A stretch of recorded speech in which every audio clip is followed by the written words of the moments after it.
From deep inside the Death Star, I'm Larry Larsen. I'm Andrew Richards. And I'm Paula Januszkiewicz. And welcome to Defrag Tools. So today we've got special guests. Paula, tell us a little bit about what you do. So what I do, it's purely security. I'm a penetration tester, and security is my hobby. Security, that's what I do after hours. My husband also is a penetration tester. Yeah. And I like Windows internals. And I like this side of security, of on the edge of doing the penetration tests and getting inside Windows internals. So that's my job. And you do a little bit of traveling, I understand, too. A lot of traveling. Yeah. Last year, it was 248 flights. So, I mean, I typically go home and I've got a known goods, what I feel like is a secure location. If you're doing that much traveling, what kind of precautions do you take on a daily basis? Well, first of all, you don't log on into the computers that you got a chance to do it, like for example within a hotel, to print something out. You try to prepare yourself in a way so that whoever prepared anything on the hotel's computer cannot get inside your laptop, generally speaking. Yeah. It happened actually that I saw in one of the hotels that whenever I wanted to print a document, I logged on. I mean, it's just a regular station, and then there's this message that you need to pay like $200 to remove all of your viruses. Lovely. So how secure is a network connection in your hotel room where you have Wi-Fi or sometimes the wired internet in the hotel room? How should we approach that connection? Well, definitely this is something that we should not trust, because I'm doing, for example, the monitoring in a hotel on my own. So if there is someone doing the same stuff, then definitely I can listen to a couple of things that are going on within the network. There are a couple of attacks, like for example, RP spoofing, DNS spoofing, very, very obvious ones that allow you to sniff of whatever is running within the network. And definitely whenever you are using the hotel room, you should use any kind of security means that are available. Like for example, whenever you browse a website, try to use HTTPS, and so on and so on. So definitely do not use any kind of clear text protocols within the hotel network. Do you do things like use a specific DNS server rather than the hotel's DNS server, or any type of techniques like that? Well, actually, that depends what kind of things I do. Yes, if it's just checking out emails and browsing within the internet, then no, because it's just like a tiny network access that I'm doing. But regarding any kind of security means, yes, definitely. To connect, for example, through our company and then try to browse things and do things from that place. So VPN connection to your site.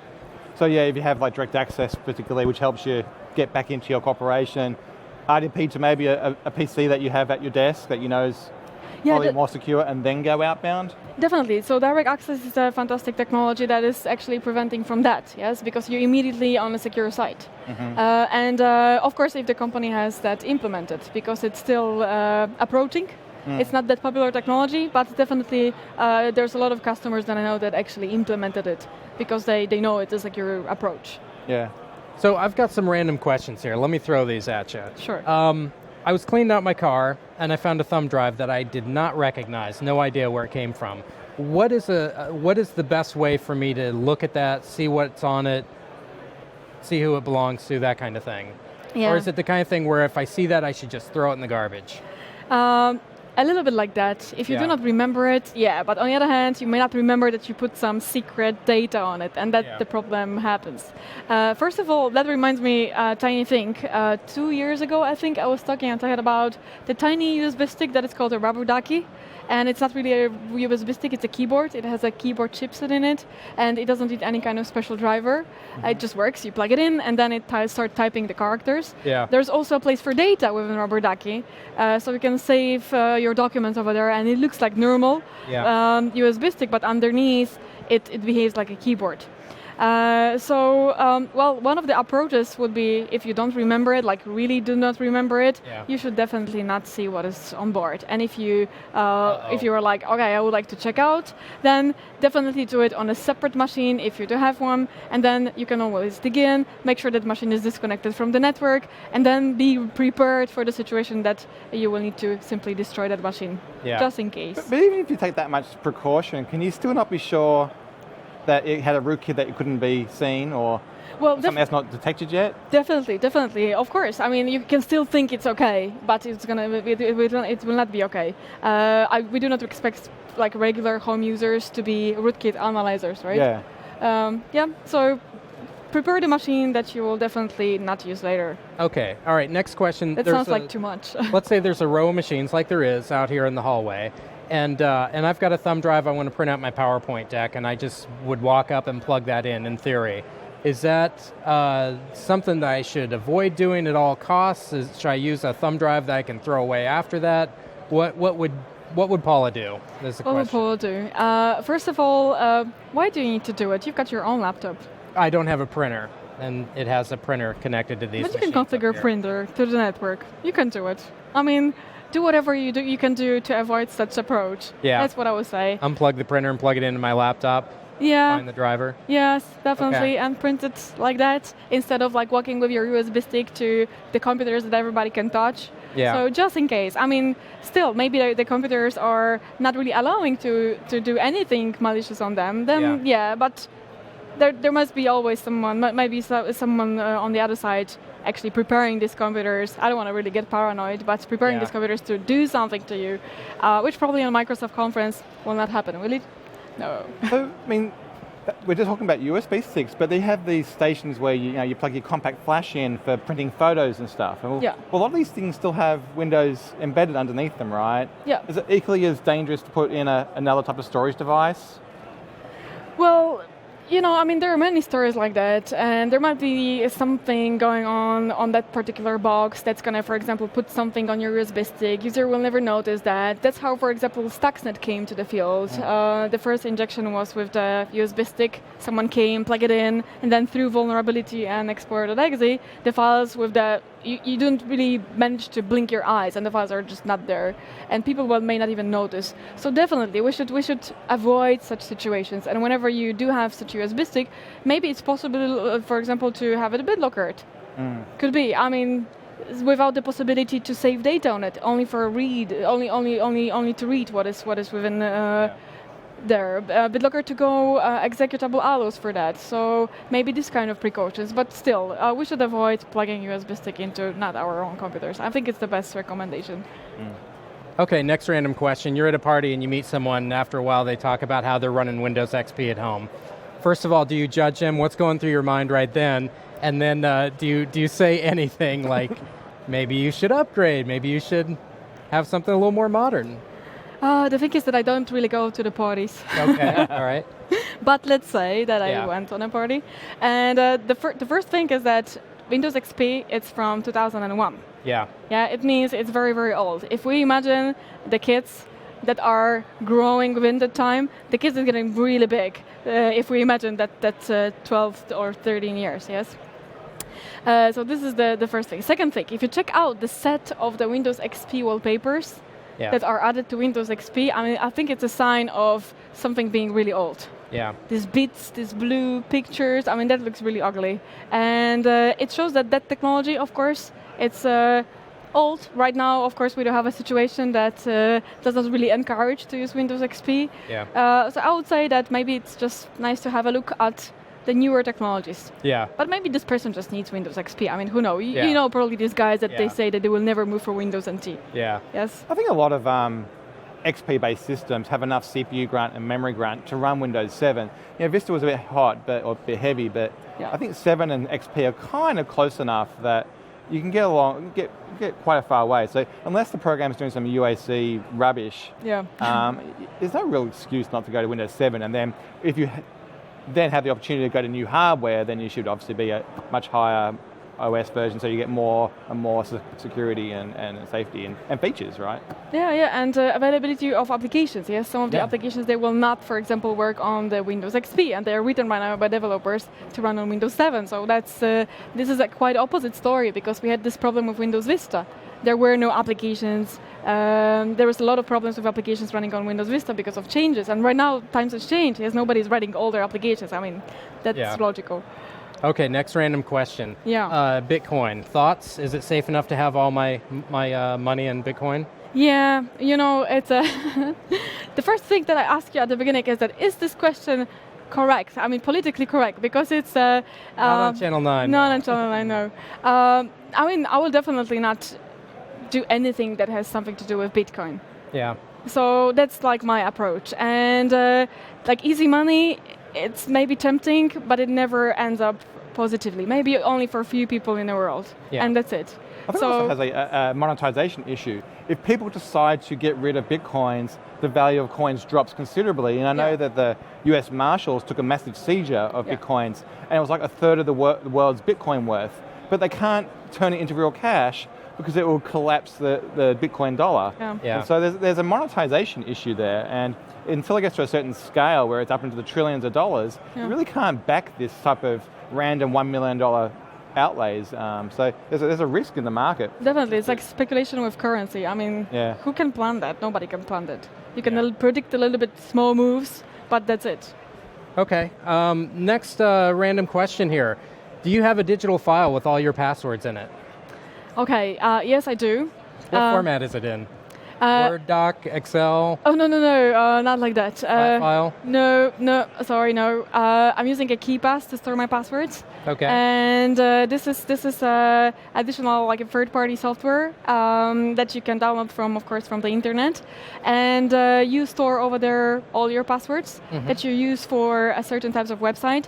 What is really nice is that it allows for some randomness. Actually, for a really nice randomness, and you can, for example, generate to each of the websites a different password that you don't really have to remember. Of course, there is this thing that to be able to get access to that file, you need to still provide some other password that is stored over here. Yeah. So it's a kind of single point of entry, but as long as it's, of course, complex so it's enough. Like your dog's name or... Yeah, something like that. Channel 9. Yeah. No ASCII characters, no weird stuff there? No, just like 3 characters, ABC, or maybe 1, 2, 3 to make it complex. Sure. That's something like that. Awesome. And you keep it in the cloud? Yes, actually I do keep it in the cloud. And the reason why I keep it in the cloud is just in case I need it somewhere else. Yes. Well, you do a lot of traveling too. So. Exactly, and that's the only reason why I do it. And that's it. Yeah. Nice. Okay. What would you say is the best encryption method in application for like a novice user who's not a real technical user, but wants to be secure? Yeah, so the first thing that I will actually start from is to secure your box like completely. Yeah. So whenever you are thinking about who can get access to my computer, let's don't forget that the easiest way to get access to someone's box is by offline access. And offline access gives you everything. I mean, it's just a matter of imagination. And I don't want to get too obvious over here, but this is something that within many companies we forget about. And offline access, everybody's like, yeah, I know that things are possible, but rarely, like anyone implements BitLocker, for example, or TrueCrypt, or anything else that is protecting you on a low level. And that's the first step. And as long as we've got that, then we can go further within the other technologies. So let's say you get a new PC, you pull it out of the box. Is there anything that you do to it before you plug it up into the internet? Well, not really. I mean, there's not many things that you can do on the PC. Of course, BitLocker does not really help here because it's not preventing from online access. Yes. Yeah. You set up the complex password, of course, but to download updates, you need to have a connection to the internet, and this is one of the first things you should do. Yeah. Vulnerabilities are still less popular than misconfigurations because people tend to make mistakes. But if you want to have a secure box, installing updates from like a very basic recommendations is one of the first steps to make. I think if you pick up a box, let's say that you happen to buy an 8.0 PC because it's still sitting on the shelf and it's now cheap, and they haven't flushed out the 8.1 stock, I would be downloading the 8.1 ISO and applying that offline before I then go into Windows Update to do the rest. Yes. And also download the big Windows 8.1 Update 1 as well. So yes. I try to get close to the baseline, and also these big updates help you in the speed to upload it anyway, right? So I tend to do that offline, and then you have 10 patches left after that. Yeah, exactly. So do as much as you can without connecting to the web, and then do your updates. So what do you think is more dangerous to personal privacy? The fact that people don't typically use encryption, or the fact that they don't typically read EULAs? I love this question. Both. Yes. One thing is an organizational security, and people, they don't read it because it's a long message. Yeah. But definitely it's an interesting message, and that can violate people's privacy. And we don't want to end up with someone crying that somebody lost data, and at the end there is this soulless statement that you should have read the you agreement. To it. Exactly. Do you think outside of the IT sphere, where people have some education in this space. Do you think people, the general public, the user, your mum and dad who don't really understand anything really, have any concept of what security is and what it takes to be secure?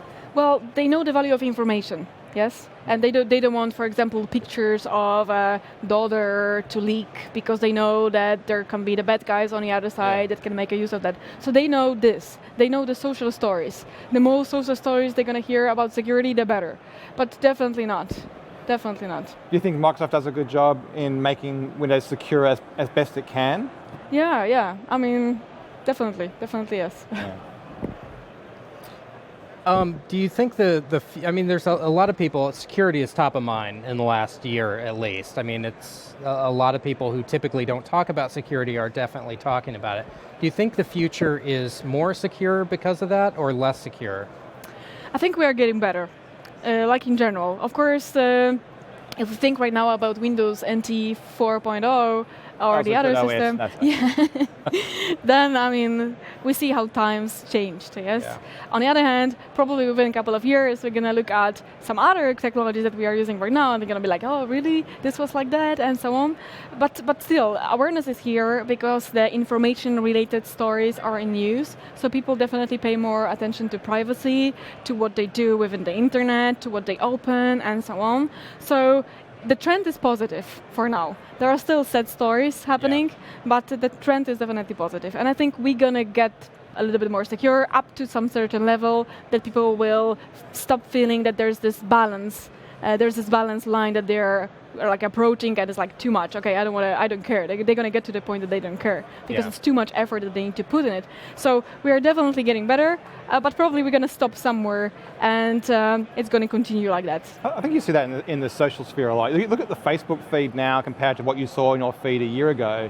I mean, you don't see people saying I'm having coffee anymore, which is kind of good. Yeah. But you also don't have those really private moments anymore broadcast to the world. And I think people are more aware of that and aren't posting these intimate moments or these things that they're not sure how public they go, whether it only goes to close friends or it goes further than that. And I think people are slowly evolving their habits to... yeah, it's getting there. They hear more news and more stories and so on. So definitely, I think it's going to be better, what we've got right now. So for penetration testing, what are the places that you typically start? I mean, if you engage a company and you're helping them with security, I mean, do you start with social engineering? Do you go right to the network? What are the things that you look at first? Well, the social engineering part is actually pretty interesting because many people do not consider it as an ethical part of the job. Oh, really? Yes, because you cheat on people, you lie to them. And they kind of don't like it. You can't just drop a USB stick in a cafeteria and... Correct. And I'm on the other side. I mean, don't get me wrong, I'm doing that, but I find how people react to it. And some people are, for example, hurt. Like really, like you can see by their face, they're like, oh my God, somebody cheated on me right now, and I was such an easy target, and I feel so bad, and so on. So people take it sometimes really personally.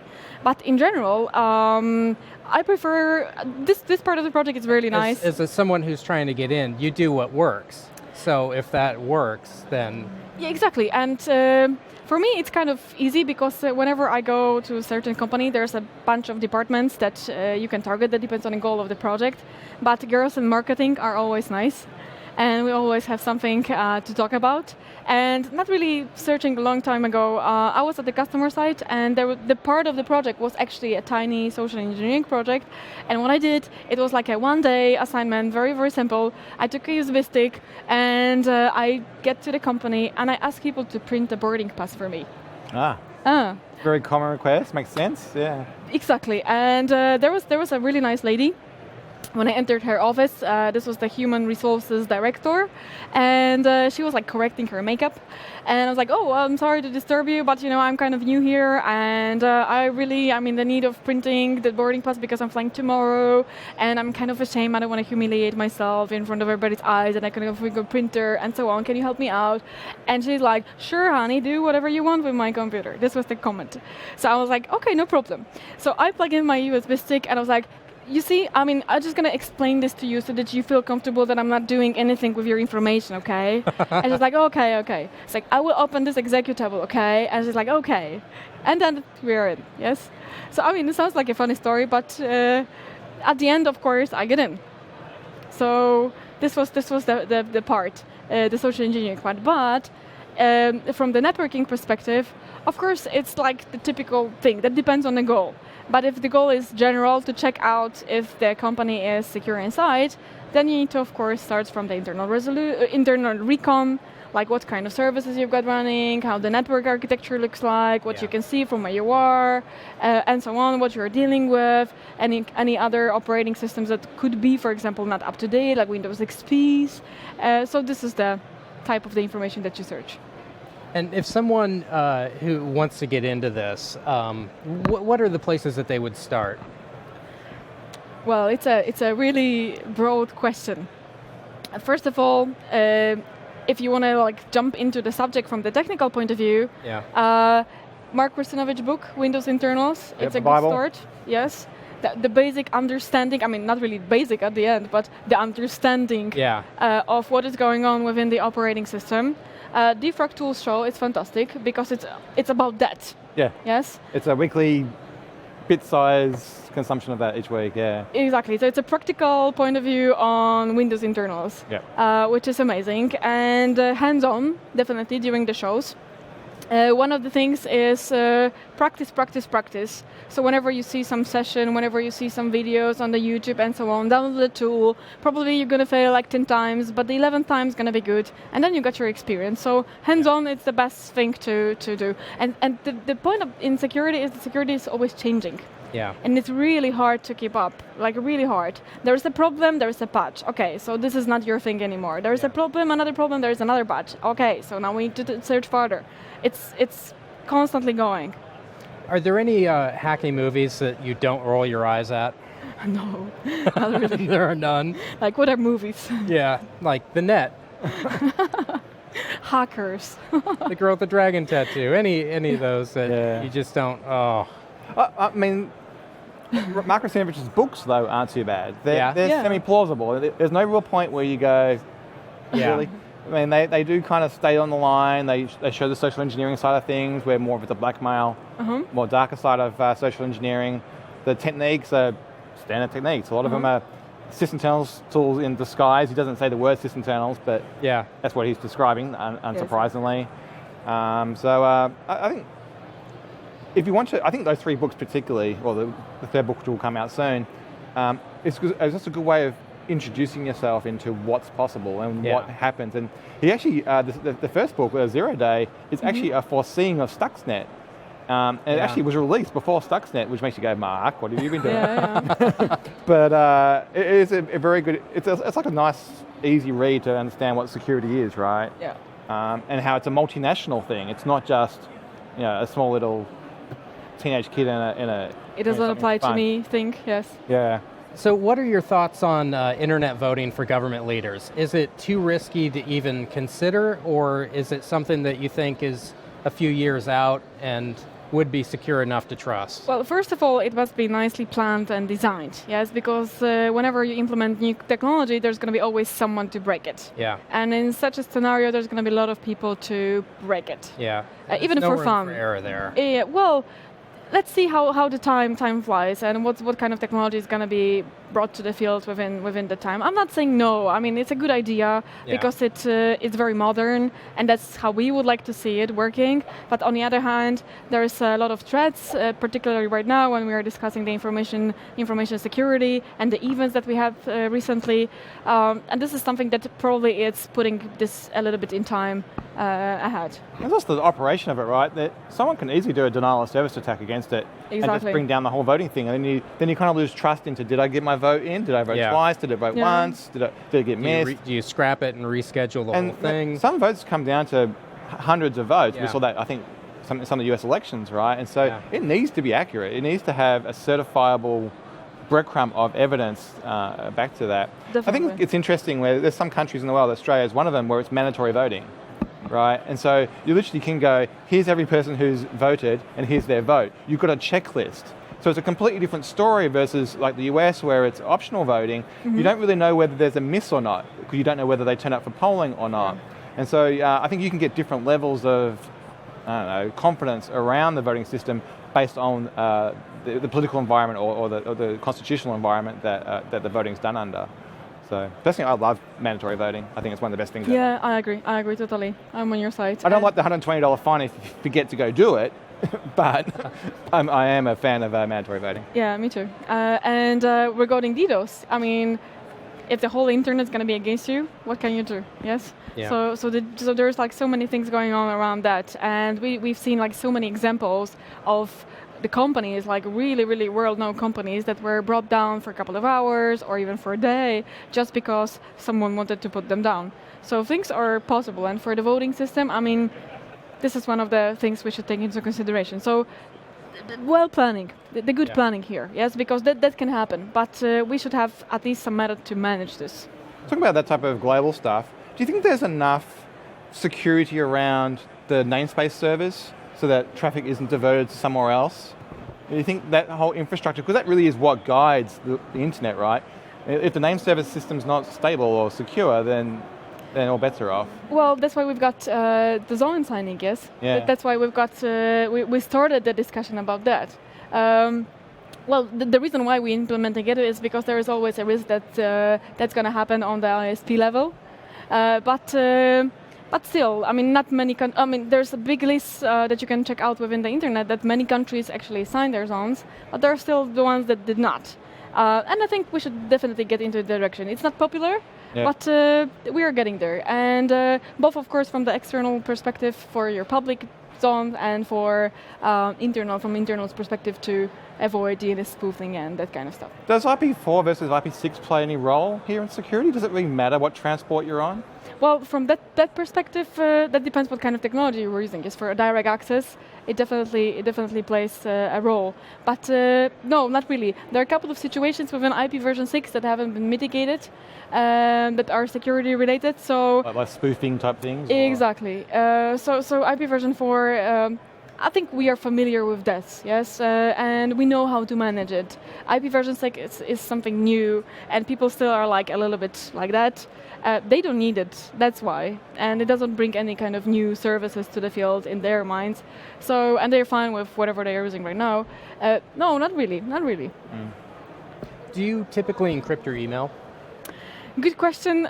No, typically I do not. I do sign my emails whenever I send them to a person, and whenever it contains information that I want it to be signed, and to the person that, for example, it's on the business field. Yeah. Then yeah, but like PGP signature. Exactly. And the nice thing about Office 365, Office 365, the Outlook in general, is that you do have the possibility to grab the free service, ADRMS service from Microsoft. And if someone is not familiar with that, it's just enough to click on the icon within the envelope, and then things gonna happen. So this is just a tiny thing that everyone can use. But answering your question more, only of course if the information requires that. And whenever we are exchanging the information with the customer, we definitely don't put all the stuff within the emails. Oh no. So you had a talk this morning about what you can get out of a machine live or out of a dump file. How do you, if you've collected dump files, how do you move them around? I mean, how do you? Because they're so volatile, they're so dangerous. How do you make sure that when it goes from X to Y that it's secure? How do you protect it? First of all, whenever you would like to, whenever you have a case to investigate, the first thing you need to do is to make a dump of the memory of the certain computer and put it probably on some removable media. And within such approach, that removable media must be understood by the certain machine. So the removable media at the beginning, it's not encrypted, and the reason is quite obvious, because whenever you are making it, machine must be able to save that dump over there. But then, providing the BitLocker to go, for example, or any other encryption method for the disk drive that prevents anyone to read it in the offline using the offline method, this is the way to do it. So how would you share it out? Let's say that you had a client that you couldn't physically get to because it was just impractical, time-wise, or whatever reason. How would you do a remote-based analysis? How would you achieve that? Remote-based analysis? Well, let's say that the file's in Australia and you haven't got 24 hours to fly there. How would you approach that? Like to connect to the site? Well, how would you analyze a dump file remotely? Oh, okay. So first of all, it would be nice to analyze it on the customer side. Yes, so you need to connect to the place. Yeah. Another way to do it is to ask the customer to put it within the corporate portal in the encrypted way somewhere. in their SharePoint that is accessible by me if I establish a VPN connection, for example. So that kind of things. Usually when I analyze the dumps, I do it just on my personal computer because I got all the environment prepared for that. Yep. So this is the thing, but you can, of course, you need to have your tools. So you can ask for your customer to prepare a workstation for you, or you can do this as well in front and install the tools that will be necessary to do the dump analysis. And then you can do this remotely on a certain box that is prepared for that, connecting securely. I mean, there are two ways we can take. Great. Well, thank you so much for being here today. Thanks so for much. joining us. Thank you. All right, and we'll be right back.